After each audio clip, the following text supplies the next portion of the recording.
Olá, com a graça de Deus, nós estamos começando mais um estudo bíblico e hoje nós vamos falar de um assunto muito polêmico e que as pessoas, às vezes, as pessoas se escandalizam quando a gente fala em signos. As pessoas viram e falam assim, mas você não é crente? Como se signos fosse coisa do diabo. Nós como brasileiros, é uma cultura brasileira, isso foi nos ensinado desde criança que isso é coisa do diabo, signos. Mas os países mais desenvolvidos, todos os países, eles se utilizam signos, numerologia. Então, eles utilizam de todas essas coisas. Aqui vejam, aqui sobre a leitura da mão. Ele sela as mãos de todo o homem para que conheçam todos os homens a sua obra. Esse é Jó 37. E a gente vai falar mais rápido para que nós possamos resumir e ganhar tempo. Então, é a nossa cultura. Isso foi nos ensinado. Se você perguntar se você quiser saber se existe signo, pergunte para um judeu. Pergunte para um judeu se existe signo ou se não existe. O judeu vai falar que existe sim. Eles são os maiores credores, eles são os maiores crentes nesta parte de signos. Tem uma parte da Bíblia que foi ensinada aos judeus, que Deus passou para os judeus, essa parte. E para nós foi ensinado outra coisa. Por exemplo, nós cremos que Jesus morreu na cruz e ressuscitou. E nós temos o Antigo Testamento e o Novo Testamento. Nós sabemos mais do Novo Testamento. O judeu, ele não sabe que Jesus Cristo veio. Ele está cegado.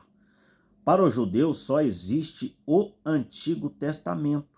Então os judeus eles estão cegados em relação a isso.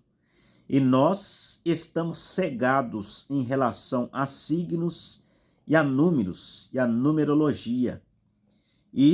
Tem isso na Bíblia. Aqui eu vou citar aqui sobre as constelações, sobre numerologia, a leitura da mão eu já disse aqui em Jó, e astrologia eu vou ler um pedaço aqui em Jó 38, verso 31. Ou poderás tu ajuntar as delícias das 7 estrelas? Ou sortar os atilhos do Órion? Na época de Jó não existia Bíblia. Então, Jó via a Bíblia nos céus. A Bíblia está escrita nos céus, irmãos. Vai pescar em uma lua que não é boa para pescada para ver se você pega algum peixe. Então, isso tudo existe. Verso 32, ou produzir as constelações a seu tempo, e guiar a ursa, veja aqui está falando de constelação, e guiar a ursa com seus filhos, sabes tu as ordenanças dos céus? Veja aqui não está falando aqui, sabes tu as ordenanças de Deus? Não, aqui está falando, sabes tu as ordenanças dos céus, aqui estão falando de astro, e não de Deus. Ou podes dispor do domínio deles sobre a terra? Vejam, os céus, os astros, eles influenciam na terra. Ou podes levantar a tua voz até as nuvens para que a abundância das águas te cubra? Ou ordenarás os raios que saiam e te digam, eis nós aqui? Quem pôs sabedoria no íntimo e quem é a mente? Deu um entendimento? Quem numerará as nuvens pela sabedoria? Ou odres dos céus? Quem os abaixará?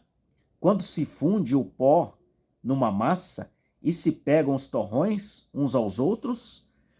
Vejam, estão falando das ordenanças dos céus, dos planetas, das estrelas. Se vocês leem Jó, vocês vão ver isso daí. Falando em estrelas. A Bíblia também fala em Abraão. Abraão já contou as estrelas dos céus? Nós vamos falar sobre o primeiro símbolo. Primeiro símbolo do zodíaco.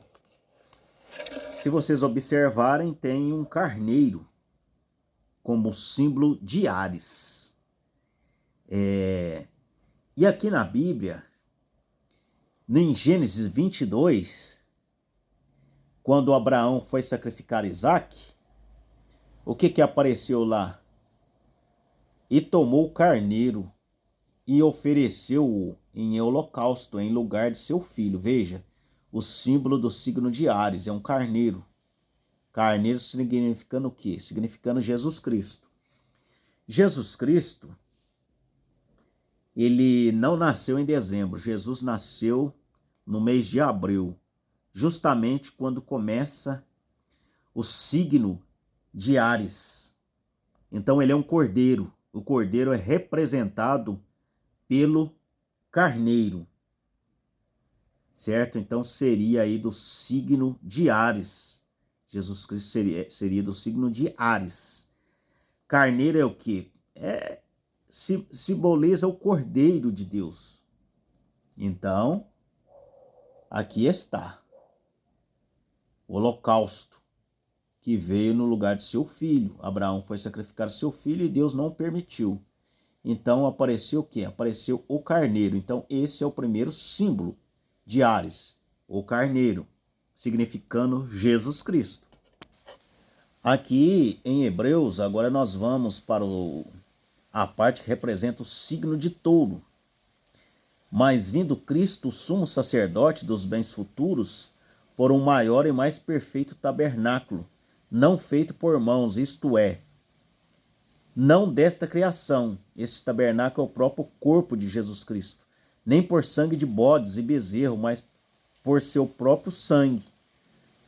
Aqui já mostra que o bezerro, e porque se sangue de touros, veja, aqui fala no touro.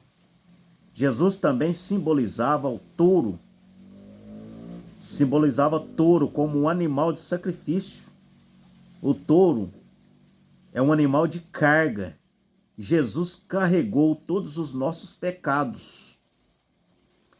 Todos os nossos pecados. Então, o Evangelho de São Marcos representa Jesus Cristo como o boi. Como o boi, que é um animal de carga, ele carregou os nossos pecados. Então o povo judeu vai sacrificar o quê? Vai sacrificar um boi quando o anticristo voltar. Aí nós já temos o segundo signo, que é o signo de touro. Assim nós temos várias partes da Bíblia, mas nós vamos decorrer pouco para economizar tempo. E Apocalipse 4, verso 7 também fala nos 4 animais. Os 4 animais, cara de leão, cara de boi, cara de homem e uma águia voando. Aí fala no touro também. Agora nós vamos para o signo de Gêmeos. Nada é por acaso, irmãos. Gêmeos, quando se fala em Gêmeos, nós podemos lembrar de Abel e Caim, que eram gêmeos, de Jacó e Esaú, que eram gêmeos, e do Antigo Testamento e do Novo Testamento, que são gêmeos. O Antigo e o Novo são gêmeos. O Antigo Testamento com o Novo é a mesma coisa. É a mesmíssima coisa.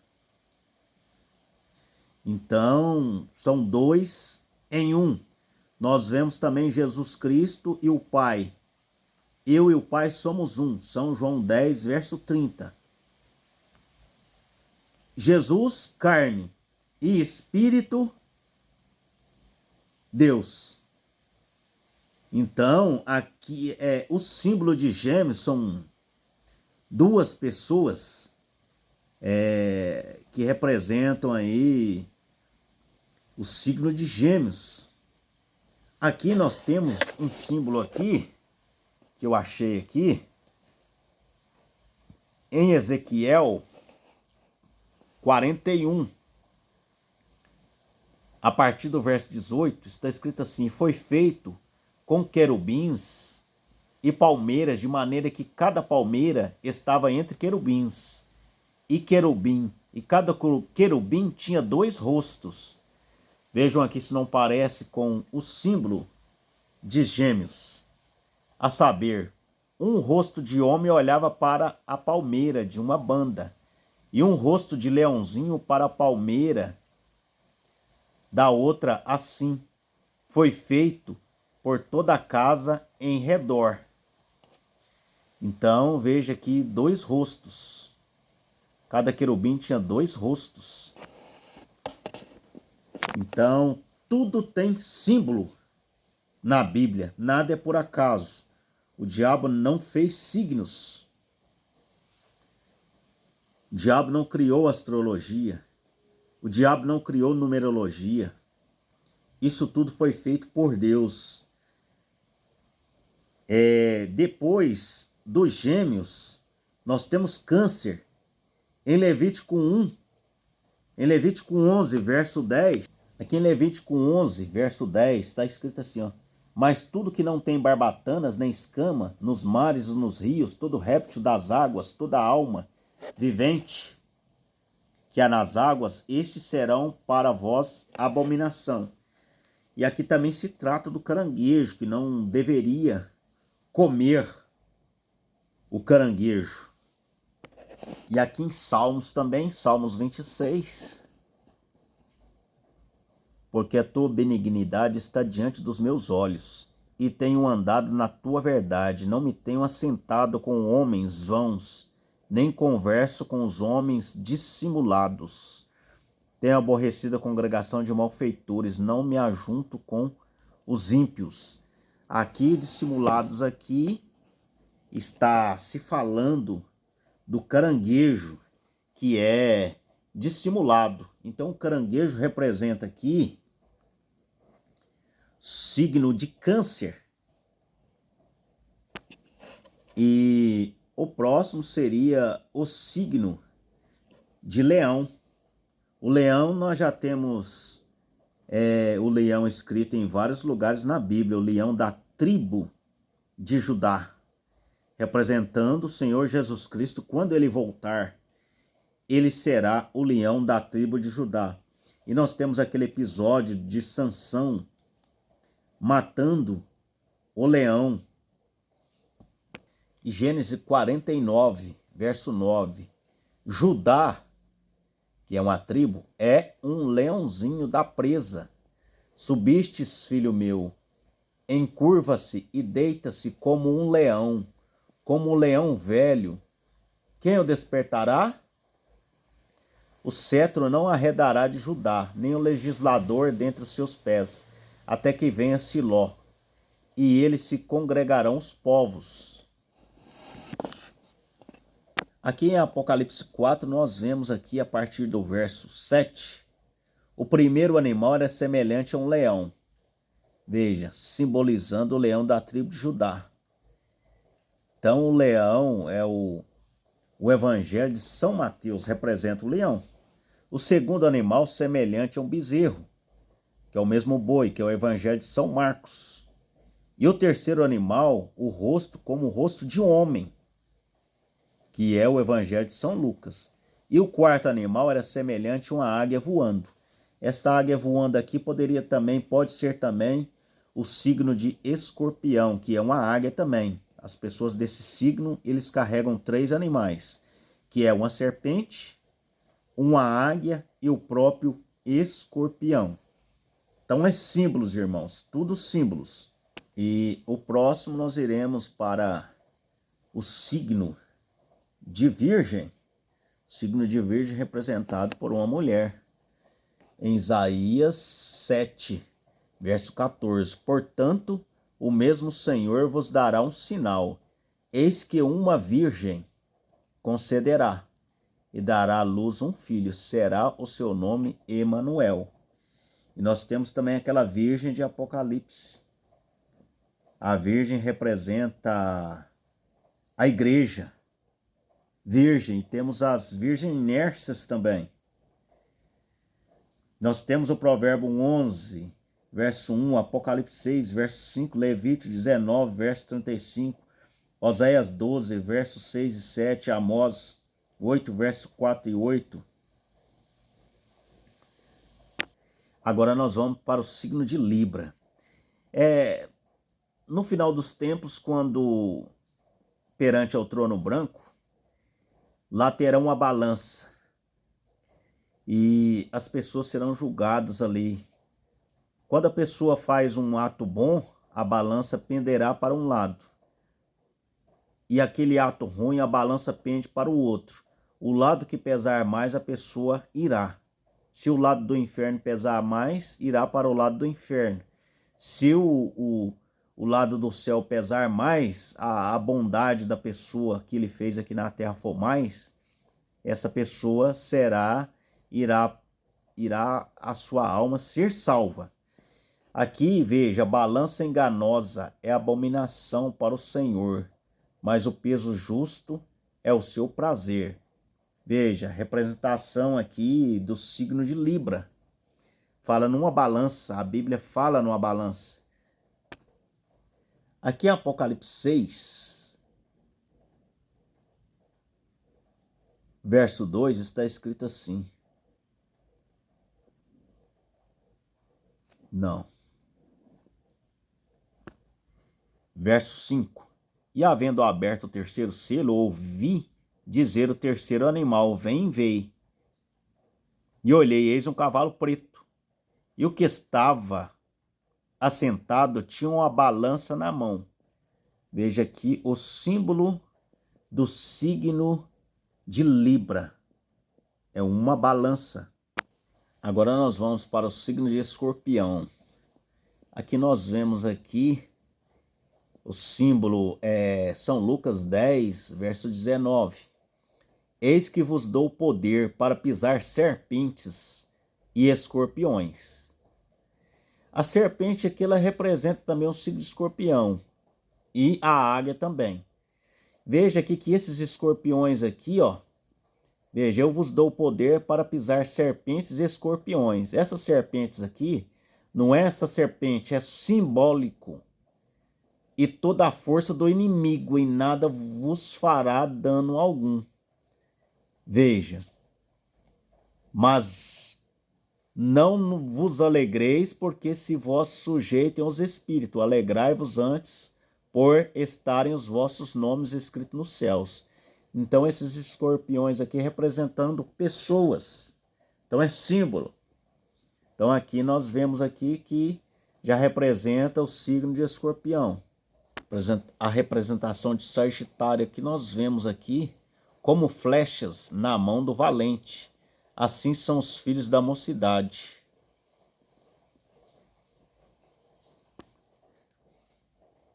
Isaías 49. E fez a minha boca como uma espada aguda, com a sombra da sua mão, me cobriu e me pôs como uma flecha limpa, e me escondeu a sua aljava. Apocalipse 6, verso 2. E olhei, e eis um cavalo branco, e o que estava sentado sobre ele tinha um arco na mão, um arco de flecha. Que em Jeremias 4, verso 29, ao clamor dos cavaleiros e dos flecheiros, fugiram todas as cidades, entraram pelas nuvens. Então aqui já é símbolo representando aí o signo de Sagitário. Em vários lugares na Bíblia tem-se. Quando o Jonatas despediu de Davi, ele pediu para aquele soldado atirar as flechas.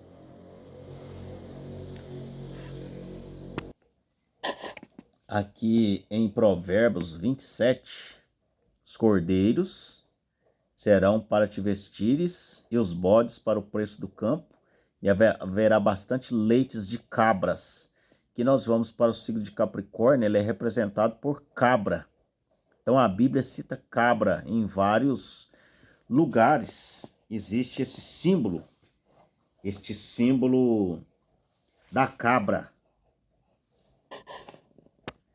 Agora nós vamos para a representação do signo de Aquário. A representação do signo de Aquário é um homem com um jarro de água na mão, despejando no chão aquele jarro de água. E nós temos esse símbolo aqui em São Lucas 22, a partir do verso 7, que está escrito sobre a última Páscoa. Essa parte do aquário só tem essa representação que eu consegui encontrar. São Lucas 22, verso 7. Chegou, porém, o dia dos asmos, em que importava sacrificar a Páscoa, e mandou a Pedro e a João, dizendo: Ide, preparai-nos a Páscoa, para que comamos. E eles lhe perguntaram: Onde queres que a preparemos? E ele lhes disse: Eis que quando entrardes na cidade, encontrareis um homem levando um cântaro d'água. Veja que aqui seria simbolizando a parte do signo de Aquário, o homem com um jarro de água. Encontrareis um homem levando um cântaro de água. Seguiu até a casa em que ele entrar. E direis ao pai de família da casa: O mestre te diz: Onde está o aposento em que hei de comer a Páscoa com os meus discípulos? Então aí representa o signo de Aquário. E o signo mais representativo é o signo de Peixe. Jesus multiplicando os peixes, 5 pães e 2 peixes. E quando ele começa a pregar o evangelho, ele começa com os apóstolos. Eles estavam pescando. Jesus fala: Pedro, venha comigo, eu vos farei pescadores de homens. Então, símbolo de peixe é o símbolo que mais tem na Bíblia. E se vocês pegarem essas Bíblias antigas, existe 2 peixes, um nadando ao contrário do outro. O que peixes pode significar também? Vida, pode simbolizar também o Velho Testamento e o Novo Testamento também. O Novo em direção ao Velho Testamento e o Velho Testamento em direção ao Novo Testamento. E tem aquela parte também que Jesus manda Pedro pescar um peixe para pagar aquela dívida, aquele tributo ao governo. Então Pedro vai e pesca aquele peixe, e aquele peixe tem a moeda dentro na boca. Então, e nós também representamos peixe, a rede de Jesus sendo lançada e apanhando os peixes, que significa os crentes, os irmãos. Então aí temos aí a representação aí dos 12 signos. No Brasil tem essa cultura de não acreditar em signo. Isso é passado de geração para geração, mas nos países fora as pessoas acreditam em signos, em números, em astrologia. A astrologia não foi o diabo que inventou. O signo não foi o diabo que inventou. Tanto que são 12 apóstolos, um de cada signo. E esse número 12 é um número bíblico. É o nome de Jesus Cristo, as 12 tribos de Israel. Então 12 é um número bíblico. Se você somar o 1 com o 2, vai dar 3. Vai ser um número perfeito. 12. As 12 tribos de Israel, você somando 1 com 2, dá 3. Então, irmãos, tem coisa que nós acreditamos que não é bíblico e ninguém escandaliza. Por exemplo, o nome segunda-feira, não existe isso na Bíblia. Terça-feira, quarta-feira, quinta-feira, sexta-feira, domingo. Domingo não tem na Bíblia. Isso foi uma homenagem ao rei Domiciliano. O mês janeiro não está na Bíblia. Janeiro, fevereiro, março, abril, maio, não está na Bíblia. Junho, julho. Julho foi dedicado, eu creio, que ao rei Júlio. Agosto ao rei Agostinho. Setembro, outubro, não tem isto na Bíblia. Novembro, dezembro, isto foi imposto pelo Vaticano. Mês de 31 dias, não existe isso. O nosso calendário está errado. O calendário correto é o calendário judeu. O calendário judeu tem só 30 dias. E o ano judaico é o ano correto. São 360 dias que tem um ano. É o calendário correto. É o calendário judeu. Portanto, não tem cheque para 31 dias. Nem cheque para 29 dias. Existe cheque para 30 dias. Então, coisas que as pessoas deveriam se perguntar, elas não perguntam. Então, aquilo que é de Deus, as pessoas falam que é do diabo. E aquilo que é do diabo, as pessoas falam que é de Deus. Então, tem muitas coisas que as igrejas utilizam, até a igreja evangélica, muitas coisas que eles utilizam são coisas do romanismo, não são bíblicos. Eles deixam as coisas bíblicas para seguir as coisas do romanismo e acham normal. Por quê? Cultura. Acaba, uma coisa repetida várias vezes, acaba virando verdade. Natal, dia 25. Não existe isso, que Jesus nasceu em 25 de dezembro. 25 de dezembro, eles comemoram o quê? O Deus Sol. É o Deus Sol, é um Deus pagão. Mas Jesus Cristo nasceu provavelmente no mês de abril. Por isso que abril significa Áries. Por isso que Áries tem o quê? A cabra. Representando o quê? Representando o Cordeiro de Deus. Então, é isso aí, irmãos. Continue nos seguindo. Se vocês tiverem dúvidas sobre isso, pergunte a um judeu, que eles vão dizer que eles creem em signos, eles utilizam signos, eles utilizam a numerologia, eles utilizam a astrologia, porque a Bíblia está escrita nos céus. Os 3 reis viram que Jesus iria nascer. Onde está o rei dos judeus? Porque vimos a sua estrela no oriente e viemos para adorá-lo. Que o Senhor Jesus Cristo vos abençoe. Dê o seu like e passe este vídeo para mais pessoas que estão necessitadas de um ensinamento como esse. Que o Senhor Jesus Cristo vos abençoe.